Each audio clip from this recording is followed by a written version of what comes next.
Hi, this is Mark Wade from CenterCityCondos.com. And this is Bella Vista Zach from CenterCityHomes.com. And in this podcast, we'd like to talk about Bella Vista, one of our favorite neighborhoods in town, which we seem to have a lot of experience, we know a lot about. Bella Vista, the boundaries, 6th Street to 11th Street, south to Washington Avenue. The boundaries are very strict, but for everybody just looking for an easy way to put it, it's basically just west. It's almost a mirror image of Queen Village, directly west Queen Village, and just south of Washington Square West. And sits in the highly coveted, a lot of areas of Bella Vista, almost all of it, not every block, but almost all of it, sits in the highly coveted Meredith School District. One thing, Mark, that makes the Bella Vista neighborhood so appealing is its variety of sizes, styles, types of living. I mean, it offers everything from the first-time home buyer to the experienced, the veteran. Lofts, everything, houses to condos, anything you could possibly want. Yeah, and the price range, again, from the first-time buyer to the move-up buyer. What we find a lot of what I sell in Bella Vista or have sold in Bella Vista over the number of years are renters or people who own small condos in Washington Square West simply moving 2 or 3 blocks south because they already know the neighborhood, they love the neighborhood, and we get a lot of that. A real variety of, again, sizes and styles, price ranges, and also the vintage of the homes. There's new construction, there's existing, so kind of fits a lot of needs there. What I found out is a lot of feedback that I'm getting from my buyers and things like that I'm out with is they're amazed at how walkable Bella Vista is. I mean, it's very centrally located. I mean, you can get anywhere in the city. It has things like the Italian market, which are huge draws, Super Fresh, Whole Foods, South Street, anything you could possibly want, located within a 5-10 minute walk at the most. And there's downtown Center City also.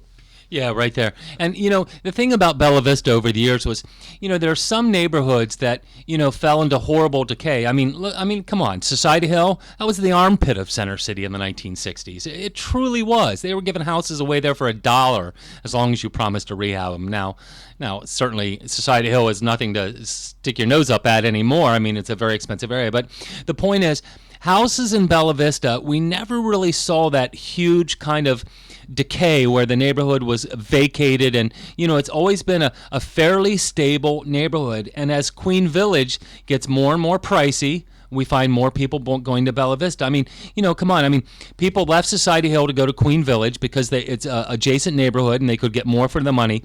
And over the past 10, 15 years, we've seen people go from Queen Village to Bella Vista.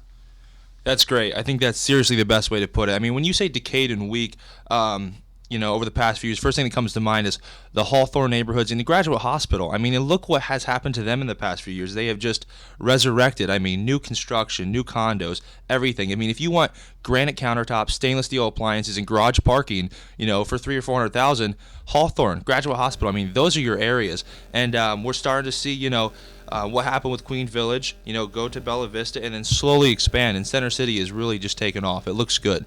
Yeah, as you get the core of Bella Vista, perceptually, I think what we would hear back from a lot of buyers as well, 11th Street, 12th Street, past that is, perhaps a little weak as far as values are concerned or resale and things like that. Definitely not the case anymore, especially when Carl Dranoff, Center City's, most prominent builder, puts his luxury rental building 777 on the western edge of Hawthorne, which is, again, to the west of Bella Vista.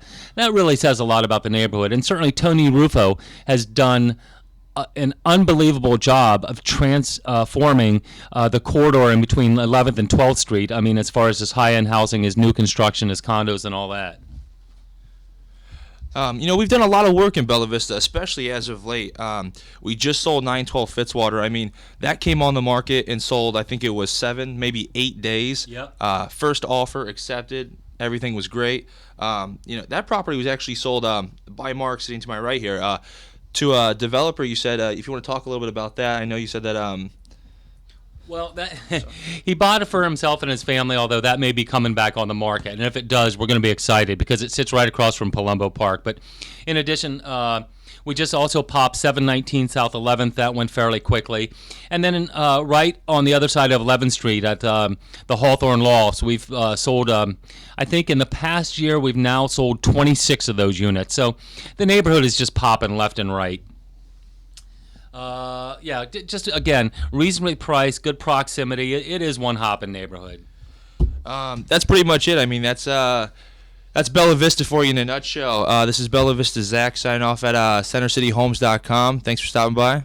Yeah, Mark Wade, any questions, comments, concerns, pick up the telephone, push the buttons on the front, 215-440-2388. Thank you so much.